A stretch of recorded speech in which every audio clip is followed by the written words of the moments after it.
Freedom Brigade! Jack the Ripper, terror of London!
Las brillantes luces y el bullicio de la ciudad del este de Londres hacen difícil imaginar que hace solo un siglo sus habitantes vivían sumidos en el terror. Hoy en día, los turistas acuden en masa, intrigados y repugnados a partes iguales por la historia que comenzó en Whitechapel en 1888 y que desde entonces ha sido motivo de pesadillas. Retrocedamos en el tiempo hasta la década de 1880. Cuando el lugar era un laberinto de callejones oscuros y brumosos y estrechas calles empedradas que solo se iluminaban con unas pocas farolas de gas que parpadeaban varios días a la semana, y la calle comercial albergaba a los comerciantes del mercado que vendían sus productos en carritos de madera. Pero en 1888 cundió el pánico entre los habitantes de Whitechapel y un hombre sembró el miedo en los suburbios. Por primera vez, su nombre resonaba en las calles: Jack el Destripador. Entonces, ¿qué ocurrió hace tantos años para inspirar a los expertos en historia y a los detectives aficionados de hoy en día a intentar resolver el misterio de este monstruo en las sombras? Nuestra historia comienza el 3 de abril de 1888, cuando Emma Elizabeth Smith caminaba cerca de la pensión donde se alojaba, en el número 18 de George Street, en Spitalfields.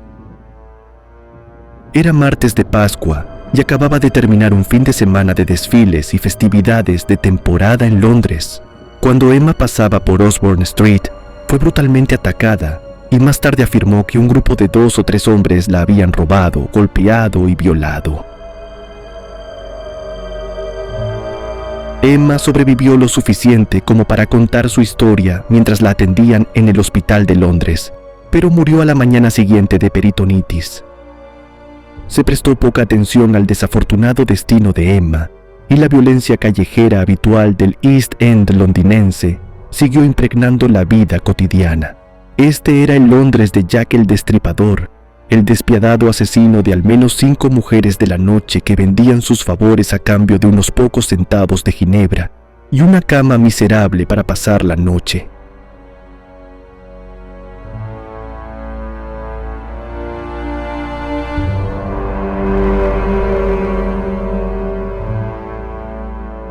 A pesar de los avances actuales en la ciencia forense y la elaboración de perfiles psicológicos, los asesinatos siguen sin resolverse y los crímenes que afectaron a lo mejor de la sociedad victoriana aún no están cerca de ser desentrañados.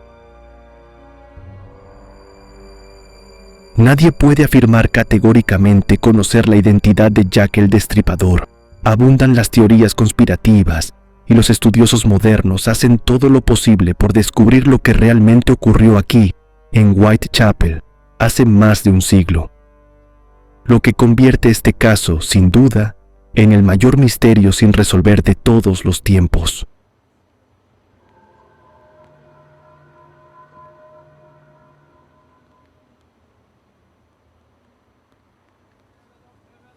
Al observar hoy en día este bullicioso y animado barrio, con puestos de mercado tiendas de saris y casas voluminosas que se extienden hasta donde alcanza la vista, puede parecer una tarea imposible encontrar algo que haya quedado de la época de Jack el Destripador. No se puede negar que ha cambiado mucho, en gran parte de forma deliberada para erradicar los recuerdos de un pasado siniestro. Pero si sabes dónde buscar, es posible seguir los pasos de Jack el Destripador. Eso sí, si te atreves.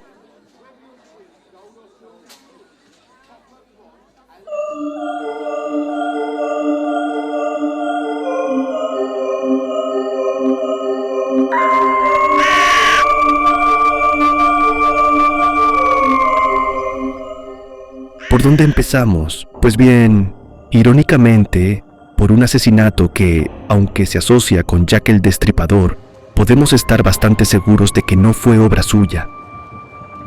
Se trata de Brick Lane, en el corazón de Whitechapel. Ahora es el bullicioso centro del barrio londinense de Ben Ghoul.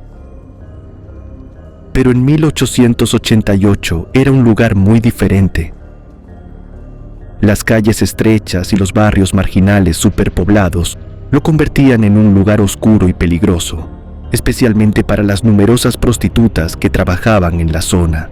Era el mes de abril, con los días festivos de Semana Santa y las celebraciones en pleno apogeo. A última hora de la noche del día 2, Emma Smith, una trabajadora sexual, se dirigió a la vecina Osborne Street para probar suerte. Era un barrio peligroso y las prostitutas corrían regularmente riesgos impensables.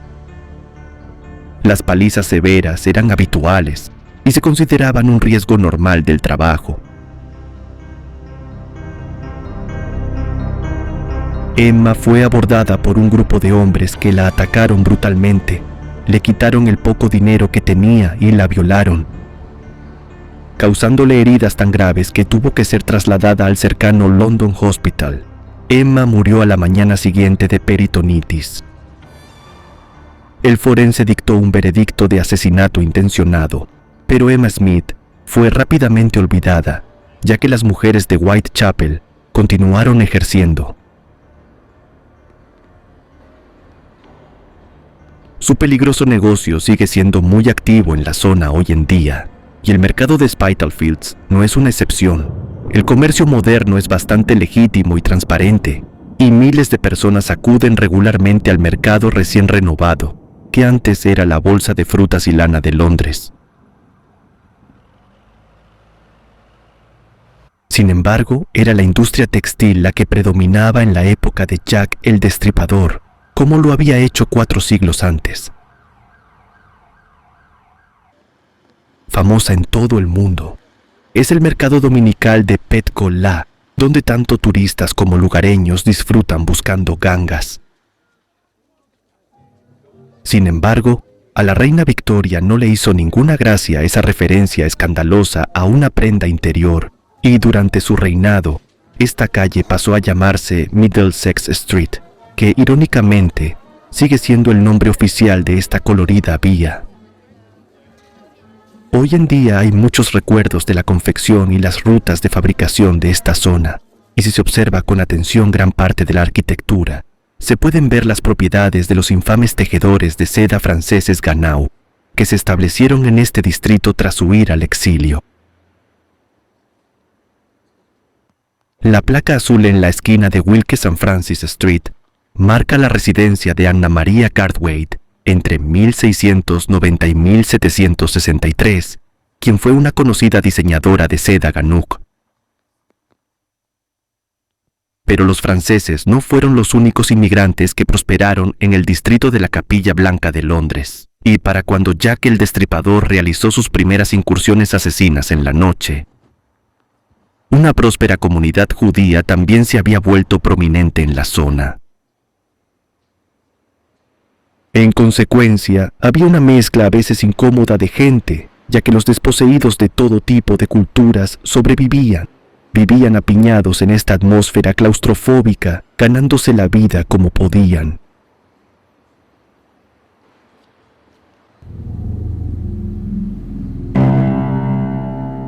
Siguiendo adelante, llegamos a la calle Tarp, un nombre que Jack el Destripador seguramente no habría reconocido en 1888.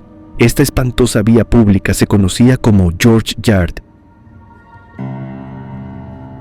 Entonces, un clásico barrio marginal de Spitalfields, justo al lado de la capilla High Street, entre la estación y Commercial Street. Hoy en día no hay nada que temer en esta ordinaria carretera de transbordadores. Pero en la mañana del 7 de agosto de 1888, John Reeves, residente de los edificios de George Yard, hizo un horrible descubrimiento en el rellano del primer piso. No era raro que los indigentes se desplomaran inconscientes por haber bebido demasiado en las entradas y los rellanos. Sin embargo, lo que vio este hombre lo heló hasta los huesos. A sus pies yacía el cuerpo de una mujer apuñalada 39 veces en el pecho, la garganta y el abdomen. Se trataba de los restos mortales de Martha Turner, también conocida como Astrum. Y cuando se llamó a la policía, el hecho de que otra prostituta hubiera muerto no suscitó mucho interés, y el suceso ni siquiera apareció en la prensa hasta 3 días después, cuando se reunieron las pruebas que condujeron a la trágica muerte de Martha. Se obtiene una representación bastante fiel de cómo era la vida de las prostitutas de Whitechapel en la década de 1880. No era una persona atractiva en absoluto. Martha, como tantas otras almas perdidas que vivían en este distrito, era una alcohólica de 39 años.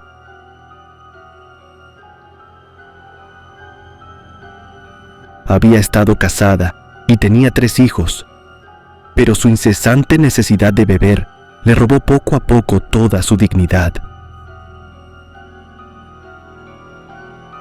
Este es el pub White Hart, situado en la esquina de Tarp Street, cerca del lugar donde se encontró el cuerpo mutilado de Martha. Sigue siendo muy popular hoy en día. Lleva aquí desde 1721, y Martha seguramente habría bebido en este pub siempre que tuviera dinero para hacerlo. Los testigos afirman haber visto a Martha con otra desafortunada compañera, conocida eufemísticamente como Pearly Paul, en el White Swan, un pub similar en Whitechapel Road, que hace tiempo fue demolido, completamente borracha. Las 2 mujeres recogieron a unos clientes, un par de marineros. Martha se llevó al suyo a George Yard y Paul trajo al suyo aquí, a Angel Alley, una callejuela oscura y lúgubre donde ella podía hacer sus negocios. Pearly, imperturbable.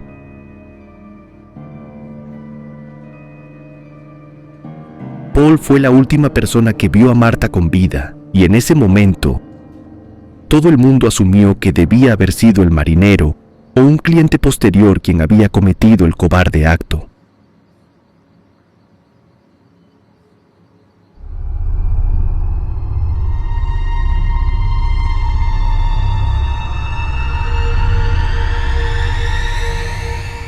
Agosto seguía sofocante, con la vida y la muerte desarrollándose tan turbulentas como siempre en los barrios bajos del East End. Un incendio en los astilleros ardió la noche del 30, tiñendo el horizonte de Londres de rojo sangre, como si fuera una profecía del mal que acecharía las calles unas horas más tarde. Esta es la calle Trall, donde se encontraba una pensión en el número 18, frecuentada a menudo por las prostitutas de la Capilla Blanca. Hoy en día solo queda la entrada a la calle, ya que se ha construido una nueva urbanización. Gran parte del negocio nocturno que se desarrollaba allí no solo permitía a los pobres desafortunados mantener su adicción al alcohol, sino que también tenía el propósito más práctico de comprar una cama para pasar la noche.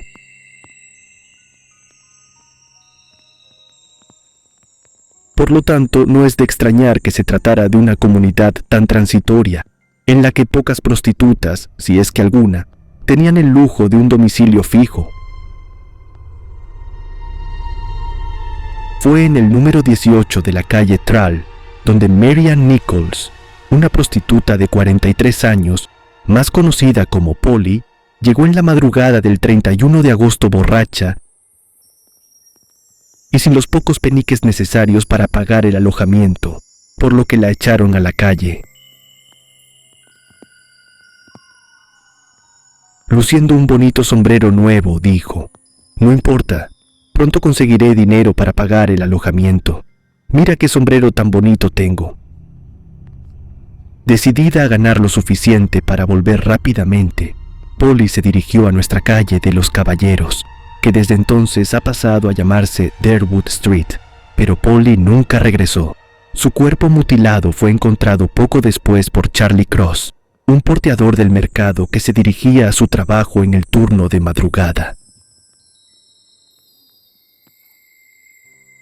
Al principio, pensó que alguien había dejado un montón de basura en la cuneta.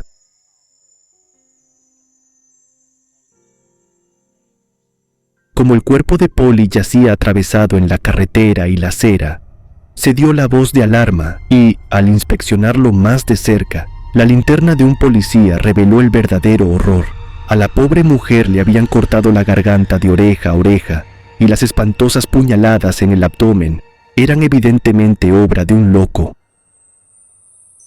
Aunque el cuerpo aún estaba caliente, no se encontraron pistas e incluso la alegre cofia de Polly yacía empapada de sangre junto a su cadáver mutilado.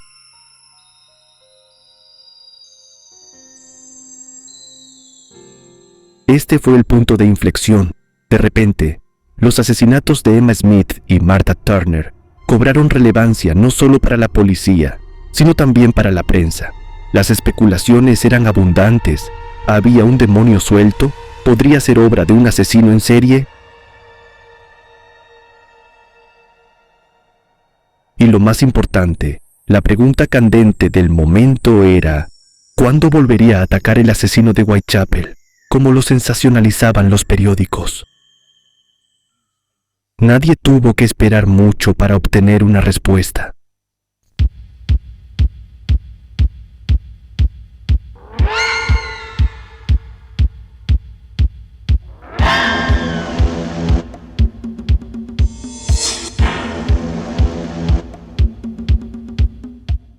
Esta es Hanbury Street, que en el otoño de 1888 era una de las vías más transitadas del distrito de Spitalfields. Era un laberinto de calles secundarias, patios y callejones, donde comunidades enteras vivían y trabajaban en la más absoluta pobreza. Con la desafortunada Polly Nichols enterrada solo un día antes, el 8 de septiembre, amaneció para iluminar otra terrible escena del crimen.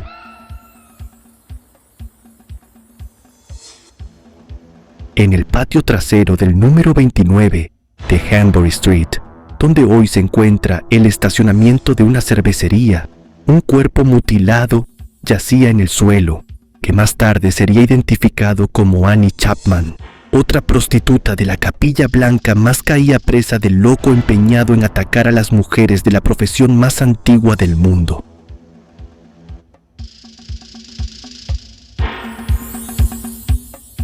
Tal era el frenesí y el clima de miedo que los periódicos habían ayudado a generar. En cuestión de minutos, cientos de curiosos se congregaron alrededor de Annie, tristes y lamentables restos. John Davis, otro porteador del mercado que vivía en unas habitaciones del número 29 de Hanbury Street, se levantó para ir a trabajar temprano y prepararse una bebida. Salió al patio trasero. Lo que encontró fue realmente una pesadilla. A Annie le habían cortado el cuello, igual que a Polly Nichols antes que ella, y la desdichada nueva víctima había sido brutalmente despojada de su poder, impulsada a actuar por la conmoción.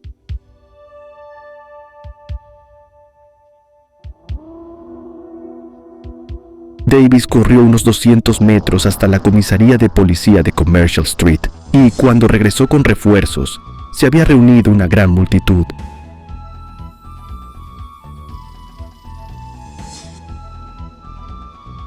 Algunos residentes incluso cobraban un penique a los curiosos por ver la espantosa muerte de la pobre Annie Chapman.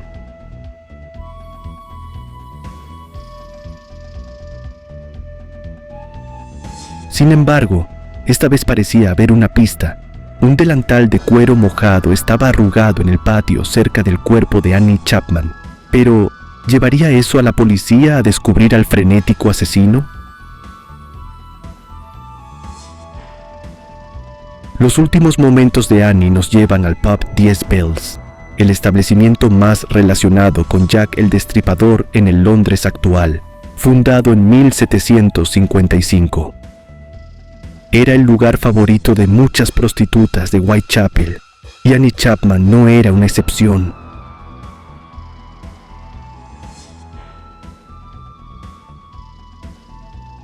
Era una viuda de 47 años que atravesaba tiempos difíciles. Annie solía alojarse en una pensión cercana, en Dorset Street, y se ha sugerido que la noche de su asesinato estaba ejerciendo la prostitución en el pub 10 Bells, aunque no hay pruebas que lo confirmen. Una mujer de la zona se presentó como testigo y declaró que había visto a Annie Chapman con un hombre en Henbury Street, posiblemente tras haber conocido a su peligroso agresor en el bar 10 Bells.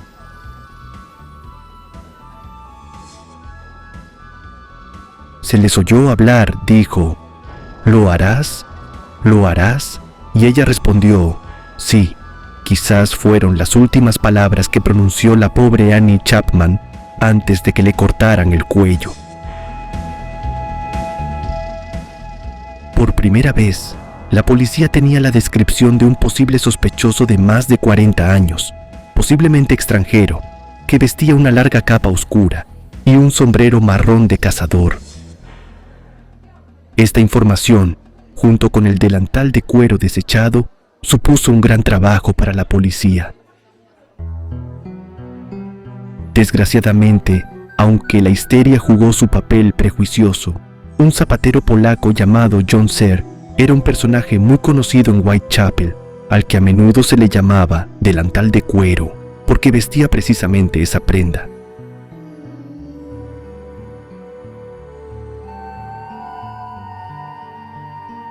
Su destreza con el cuchillo también era perfectamente plausible, ya que manejaba habitualmente una cuchilla afilada como una navaja mientras realizaba su trabajo. Si a esto le añadimos el hecho de que también era judío en un ambiente altamente antisemita, es fácil entender por qué las sospechas se dirigieron hacia él.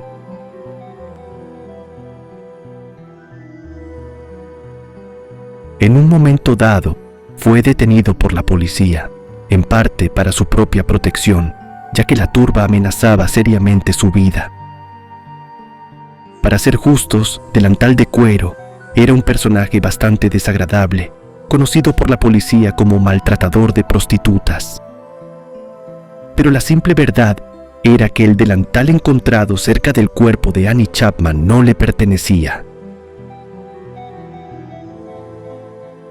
El objeto incriminatorio pertenecía al hijo del propietario del número 29 de Henbury Street, que lo había dejado en el patio varios días antes después de lavarlo bajo el grifo. Sin embargo, para entonces, la prensa ya se había dado un festín con las pruebas circunstanciales y las noticias de última hora sobre los asesinatos de Whitechapel estaban a punto de dar un giro aún más siniestro.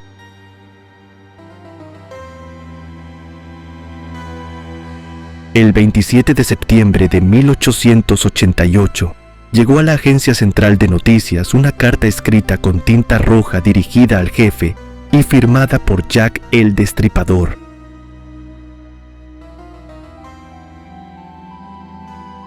El asesino de Whitechapel ahora tenía un nombre, aunque no un rostro, por siglos.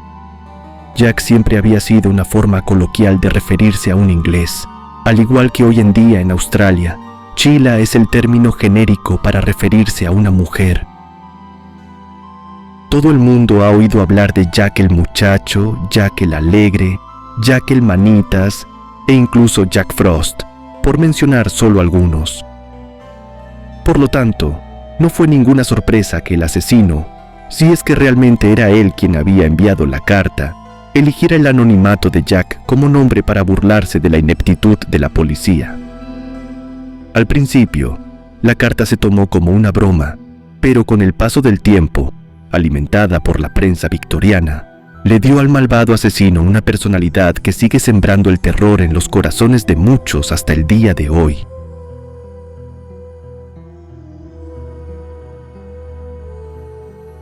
Con solo mencionar el nombre de Jack el Destripador, se recrea el verdadero horror de lo que ocurrió en Whitechapel hace tantos años. Y, por supuesto, el hecho de que el hombre detrás de la máscara o la capa negra, si se prefiere, nunca fuera capturado, no hace más que avivar el fuego metafórico. Es poco probable que el asesino de Martha Turner, Polly Nichols y Annie Chapman escribiera lo que ha pasado a la historia como la carta "Querido jefe".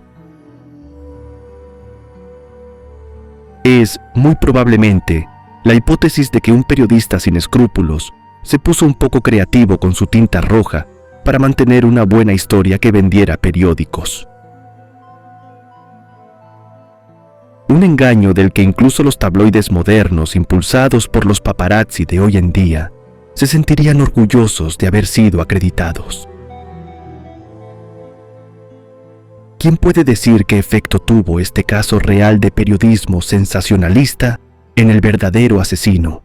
Pero una cosa es absolutamente cierta. Su siguiente atrocidad fue aún más infernal que cualquier otra anterior.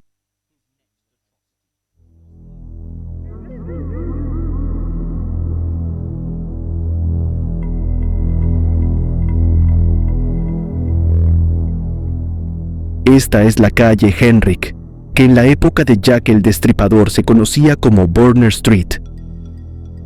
De todos los lugares visitados en este programa, este es el que más ha cambiado hasta quedar irreconocible.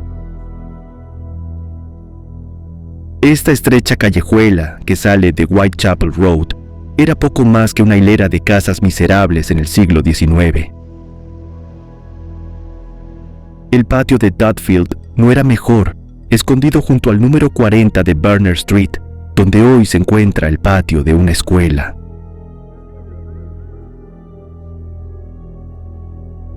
Un vendedor ambulante se dirigía al patio con un caballo y un carro, en las primeras horas del 30 de septiembre. Estaba completamente oscuro, y el caballo se asustó y se negó a seguir adelante. El conductor, al darse cuenta de que algo no iba bien, fue a investigar y se encontró con un cadáver aún caliente, y el alma inquieta corrió rápidamente al club de trabajadores cercano en busca de ayuda. Era la 1 de la madrugada, pero en cuestión de segundos, Turner Street se llenó de curiosos. Esta vez, la víctima, una prostituta de 45 años de origen sueco, yacía con la garganta cortada, pero se comprobó rápidamente que el resto de su cuerpo estaba perfectamente intacto. Elizabeth Stride, hija de Gustav, llevaba en Gran Bretaña desde 1866 y era conocida por la mayoría de los habitantes de Whitechapel como Long Liz. Contaba una trágica historia, sin duda con la esperanza de obtener donaciones caritativas, sobre la pérdida de su marido y sus hijos cuando el vapor Princess Alice se hundió en el Támesis en Woolwich. Al igual que las otras víctimas que la precedieron, Long Liz frecuentaba las pensiones de Whitechapel, en particular, en su caso, las de Flower y Dean Street, ahora conocidas como Ellsworth Close y Devonshire Street. Mientras la espantosa noticia se difundía por el distrito durante un breve periodo de tiempo, la policía y los curiosos se preguntaban si se trataba de la espantosa obra del Destripador. Pero solo 40 minutos después, se produjo un nuevo y impactante suceso en la cercana Mitre Square, cuando el malvado monstruo que asolaba Whitechapel volvió a atacar.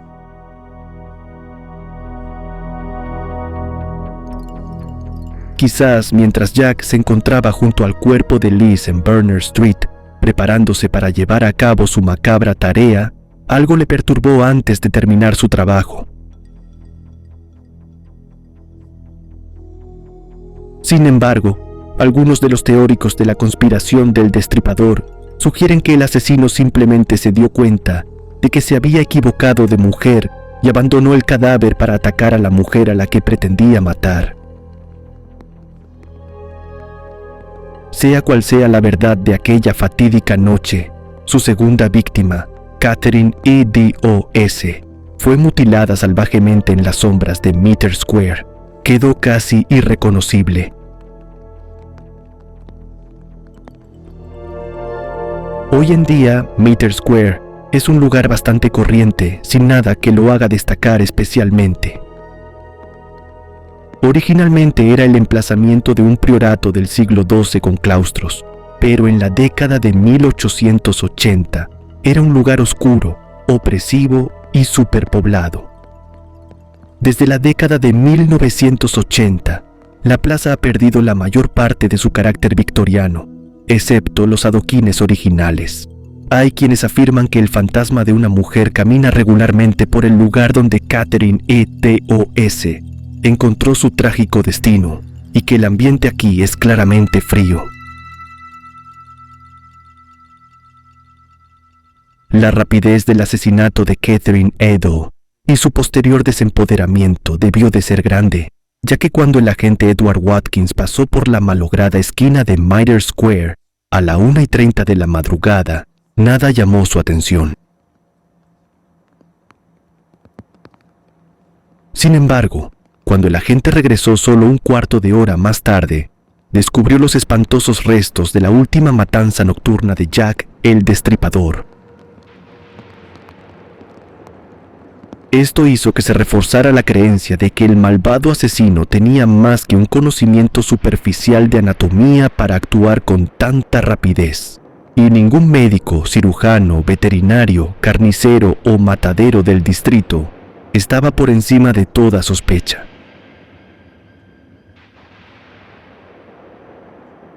Pero había una pista, o al menos eso parecía, y el rastro que sigue los pasos de Jack nos lleva a Woolston Street, donde se pueden encontrar delicias locales del East End como Jelly Deals. Si te apetece, puedes comprarlos en el puesto del mercado de Toby Isaac, famoso en todo el mundo. En la autopsia de Catherine E.D.O.S., se observó que faltaba un trozo de su delantal y pocas horas después de que se descubriera su cuerpo, se encontró un fragmento de tela manchado de sangre en la entrada de un edificio de Woolston Street. No solo se trataba del trozo de ropa perdido de Mao, sino que encima de donde yacía parecía haber un mensaje escrito con tiza con letra amenazante. Los judíos son los hombres a los que no se les culpará por nada. Una acusación condenatoria contra los judíos en un momento en el que, como se ha mencionado anteriormente, la tensión antisemita estaba en auge. Pero este mensaje garabateado era una prueba valiosa si había sido escrito por el asesino. Sin embargo, el comisario jefe de la Policía Metropolitana, Sir Charles Warren, hizo que se borraran las palabras antes de que la tenue luz del amanecer permitiera fotografiarlas. Fue una decisión que condenaría a Warren ante los ojos de sus numerosos críticos para siempre.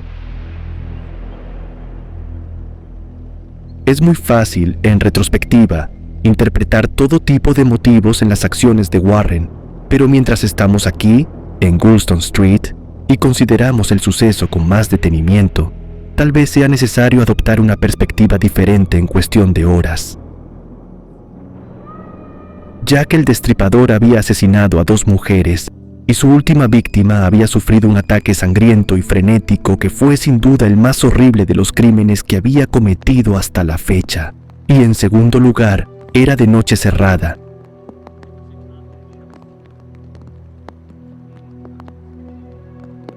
y nuestro asesino, sin duda empapado con la sangre de sus víctimas más recientes, sacó tranquilamente un trozo de tiza y sin ningún tipo de iluminación, escribió un mensaje tan extraño en lo alto de una puerta de Goulston Street.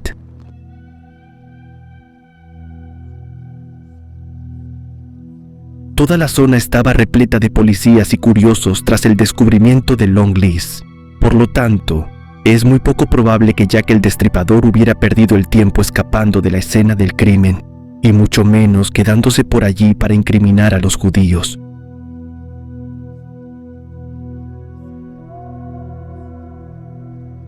En retrospectiva, es mucho más probable que se tratara de una pintada sin relación alguna, que el propio asesino ni siquiera se percató de que ya estaba en la pared cuando dejó caer el fragmento de tela del delantal de Catherine S. en la acera de Goulston Street.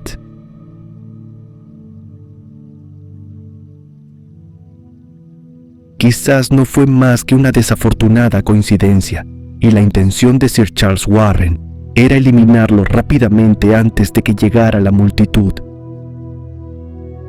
Temía que el mensaje incitara a más odio racial e incluso a la violencia colectiva en el ya aterrorizado East End. Lo último que Warren necesitaba era tener en sus manos la sangre de un chivo expiatorio judío. Las secuelas del llamado doble suceso fueron muy amargas para todos, sobre todo porque el asesinato de Elizabeth Stride estaba siendo investigado por una fuerza policial y el de Catherine Nett por otra. Y para empeorar aún más las cosas, llegó una postal a la agencia central de noticias, con la misma tinta roja sangre y la misma letra que en la carta «Querido jefe». Para muchos de los que la leyeron, los hechos mencionados sugerían que solo el asesino o alguien que realmente estuviera al tanto de los hechos podría haberla escrito. Poco después llegó un espantoso paquete dirigido en esta ocasión a George Lusk, presidente del Comité de Vigilancia de Whitechapel. Nuestro viaje nos lleva ahora al Hospital de Londres.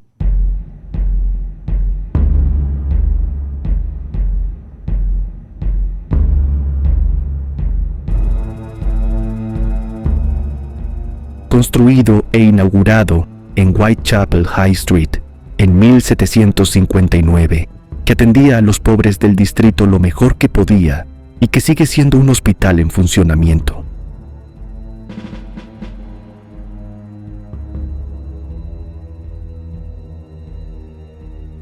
Hasta el día de hoy, el paquete que recibió George Lusk contenía una parte de un riñón con la afirmación de que había sido extraído del cuerpo de Catherine E.D.O.S.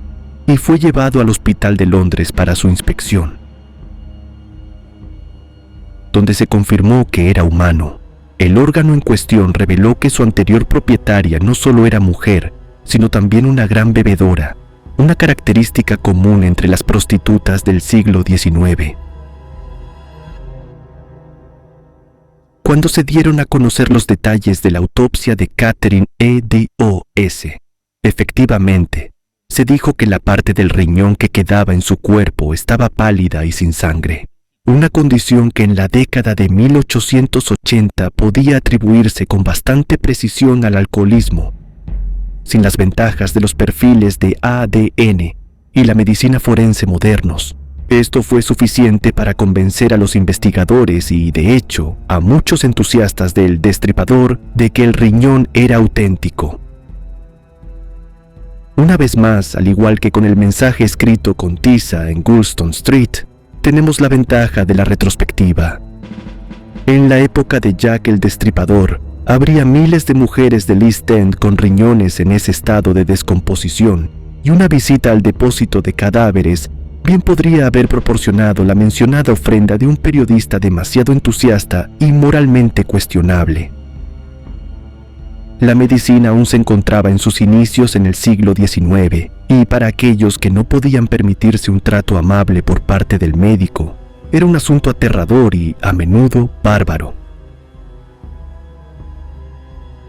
Ya que estamos en el London Hospital, también merece la pena mencionar otro aspecto de la ciencia médica victoriana.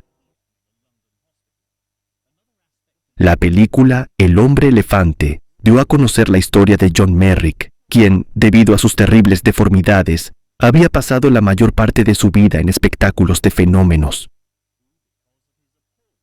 Afortunadamente, fue rescatado por el eminente médico Dr. Reeves y llevado a vivir el resto de sus días bajo su protección en el London Hospital. El hombre elefante murió aquí en 1890, solo 2 años después del reinado de terror de Jack el Destripador.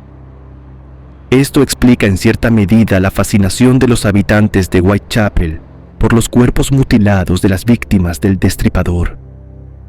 Lamentablemente, la deformidad física era una fuente de espectáculo y entretenimiento en la Inglaterra victoriana, sin la dignidad que se concedía a los vivos o a los muertos. Así, la historia de Jack el Destripador se encamina hacia su conclusión sin resolver a lo largo de octubre de 1888. La actividad policial fue tan frenética como lo habían sido los ataques asesinos, pero sin éxito. La policía metropolitana incluso trajo sabuesos para intentar olfatear al culpable. Vergo y Barnaby, los detectives caninos en cuestión, crearon su propia historia de perros peludos, ya que, supuestamente, se perdieron durante el entrenamiento, frustrando así todo el objetivo del ejercicio. Esto no benefició a nadie más que a la prensa sensacionalista, que sin duda aprovechó al máximo la situación. La sed de sangre de Jack pareció satisfacerse momentáneamente con el doble suceso, lo que tal vez le permitió ese desliz. Pero justo cuando las mujeres de Whitechapel empezaban a dormir un poco más tranquilas por las noches, el malvado destripador volvió a atacar.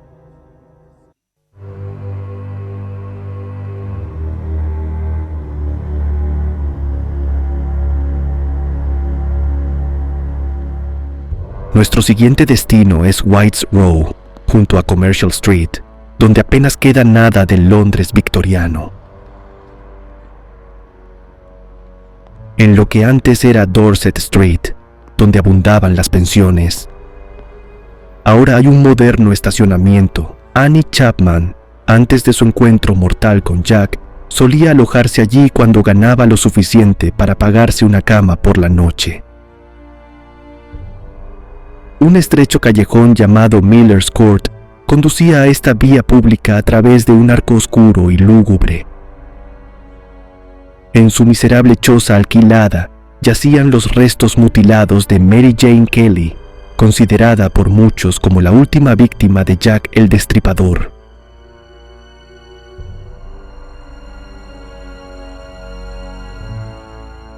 Era última hora de la mañana del 9 de noviembre cuando un cobrador de rentas llegó a la puerta de Mary, con la esperanza de encontrar a la señora en casa para exigirle el pago de sus deudas pendientes. Como el hombre había previsto, no hubo respuesta, y miró con recelo más de cerca para ver si ella estaba dentro, espiando a través de un cristal roto, pero lo que le esperaba era una visión espantosa.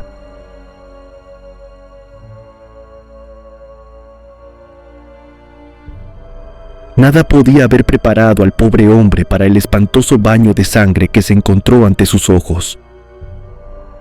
No podía saber si se trataba de Mary Jane Kelly o no, a juzgar por el cadáver mutilado que yacía ante él.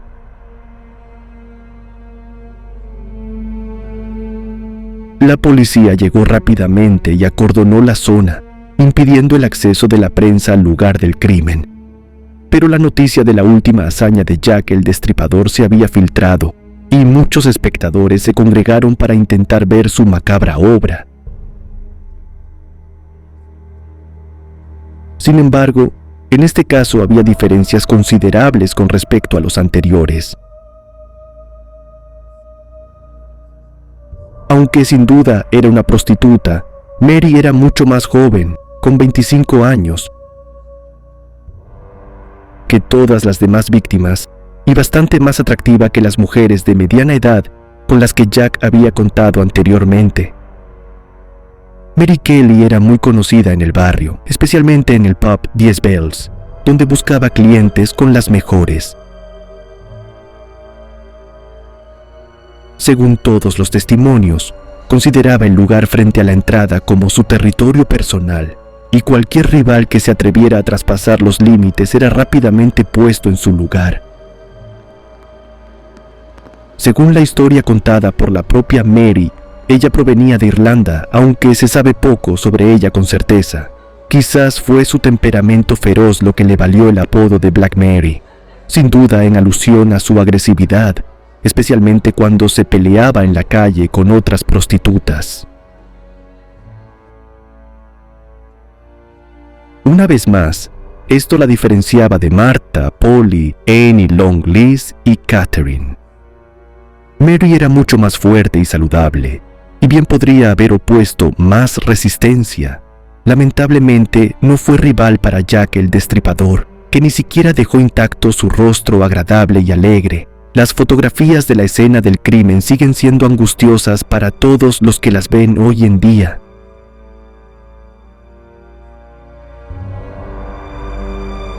Sin embargo, el cambio más significativo en este asesinato fue el hecho de que el crimen se había perpetrado en el interior de una vivienda, mientras que todos los demás asesinatos y mutilaciones se habían llevado a cabo en la calle. Esto ha suscitado constantemente preguntas, tanto en aquel momento como desde entonces, sobre si podría tratarse de un asesinato doméstico que se había encubierto hábilmente. Sabemos que Mary había estado viviendo con un hombre durante algún tiempo, y que apenas unas semanas antes de su sangrienta muerte, la pareja se había separado. Y si en una discusión el exnovio hubiera matado a la pobre Mary, no habría sido una forma muy buena de escapar de la justicia si Jack el Destripador hubiera recibido la culpa. Las sospechas apuntaban al exnovio de Mary, e incluso se ha sugerido que él, Joseph Barnett, no era otro que Jack el Destripador, responsable también de todos los demás asesinatos. Pero, por supuesto, este es el quid de nuestra historia en este recorrido por el Londres de Jack el Destripador. ¿Quién era Jack? Mientras disfrutamos de la tranquila y elegante belleza de Christchurch, Spitalfields, incluso en el ajetreo y el bullicio de la moderna Whitechapel, es difícil pensar en las atrocidades cometidas en nombre de Jack el Destripador hace más de 100 años. Uno se pregunta por qué esta serie de crímenes sin resolver sigue cautivando la imaginación del público cuando hay toda una serie de asesinatos sin resolver que podrían resultar igualmente fascinantes. ¿Qué es exactamente lo que convierte incluso a los más racionales entre nosotros en detectives de salón convencidos de que podríamos resolver el misterio que ha desconcertado a las mentes detectivescas más brillantes de todas las generaciones desde entonces? En realidad, probablemente todo esté en el nombre. El periodista que convirtió al asesino de Whitechapel en Jack el Destripador sin duda tiene más de lo que responder que el simple hecho de obstaculizar las investigaciones policiales. Forjó un lugar en la mente de las masas donde un monstruo podía acechar con todo el anonimato de una buena campaña publicitaria. Su creación de Jack adquirió una personalidad envuelta en un manto negro, incluso apasionada, a pesar de que, si una sola persona era responsable de estos horribles crímenes, no era más que un asesino malvado que se aprovechaba de las almas más desesperadas e indefensas de la sociedad victoriana.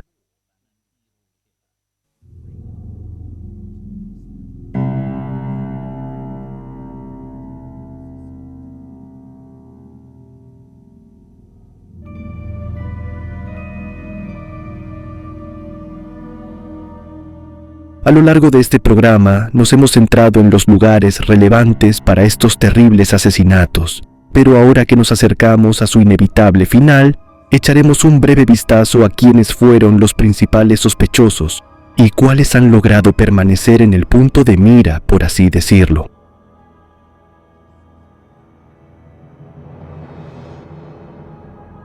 hasta el día de hoy. Sin duda, el sospechoso más famoso gracias a varias películas y documentales televisivos es Sir William Gould, médico real de la reina Victoria y su considerable familia heredera al trono. El príncipe Alberto Víctor, nieto de la tiránica matriarca, que, según se dice, se enamoró de una trabajadora del East End, con la que tuvo un hijo y se casó en secreto, si damos crédito a la leyenda. Mary Jane Kelly era amiga de esta futura reina de Inglaterra y había sido testigo de la boda. Al darse cuenta de la identidad del novio, Mary tramó un complot para chantajear al gobierno, y los grandes y buenos de la sociedad cortesana decidieron que la prostituta irlandesa sin estudios que vivía en una choza de Whitechapel debía ser silenciada por el bien de la seguridad nacional, y enviaron a Sir William Gould para llevar a cabo la tarea. Un joven pintor, Walter Seeker,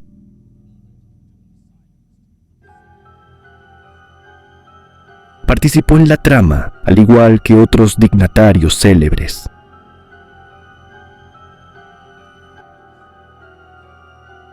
Las otras prostitutas fueron supuestamente eliminadas para crear una cortina de humo que ocultara el verdadero objetivo de esta banda de conspiradores, Mary Jane Kelly.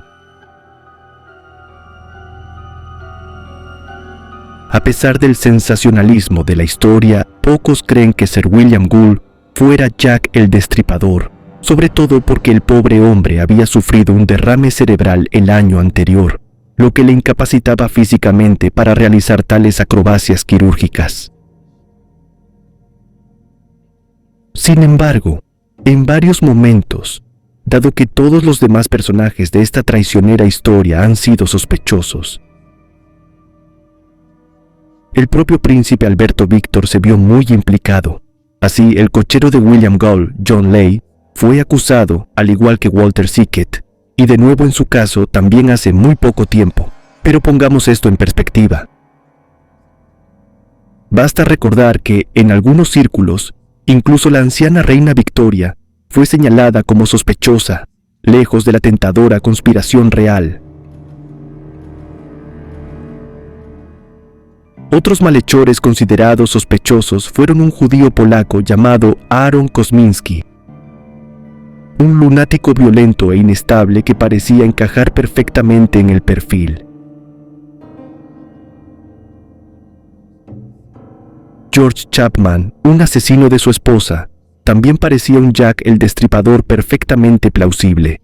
Montague lo dibujó, un abogado adinerado, y James Marrick, un diarista creativo, fueron considerados muy sospechosos, y toda una serie de inadaptados sociales han demostrado, en los largos años transcurridos desde el reinado del terror otoñal, ser dignos del escrutinio tanto de la policía como del público.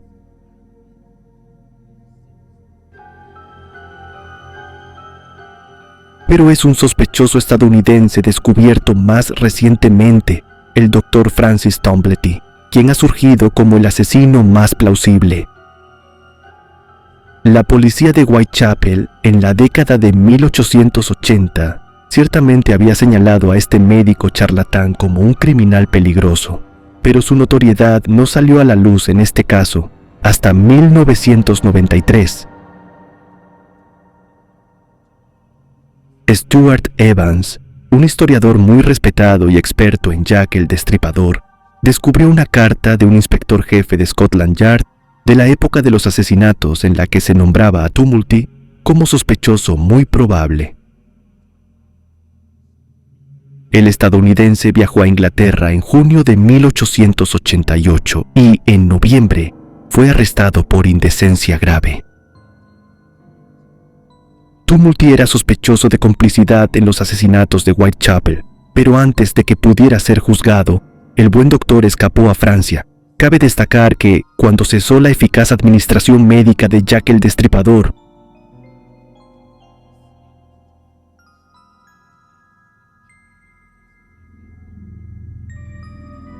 como ahora se puede apreciar, los candidatos al título de Jack el Destripador son muchos y variados, y no hay nueva información dramática que salga a la luz. es probable que nadie pueda demostrar su identidad con certeza.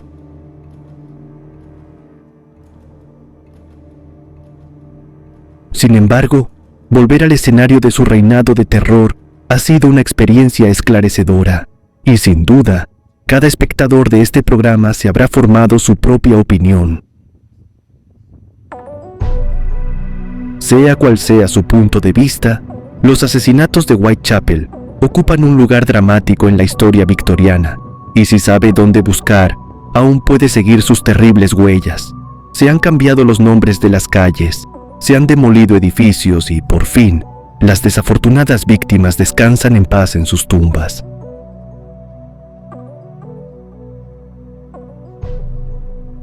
Quizás sea mejor que quede poco para glorificar actos tan cobardes, sea quien sea el autor.